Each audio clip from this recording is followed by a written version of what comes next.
Les interférences électriques constituent un important problème dans les mesures de dP et rendent difficile, voire impossible, la détection et la localisation de ces signaux.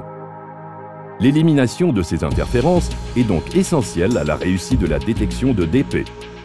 Le système MPD offre plusieurs méthodes de suppression des parasites.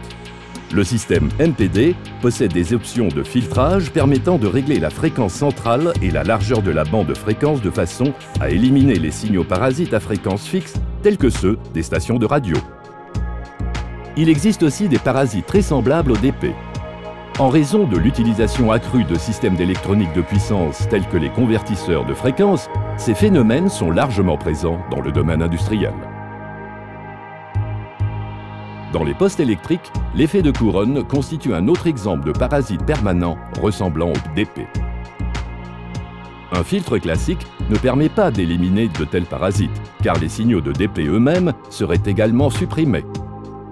On peut utiliser une unité externe supplémentaire pour éliminer du résultat de la mesure l'effet de ces parasites.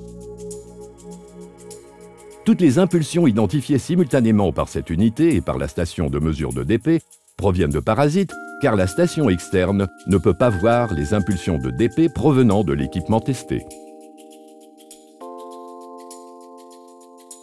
Le déclenchement sur amplitude-phase permet la suppression des signaux d'une certaine amplitude ou de déphasage fixe.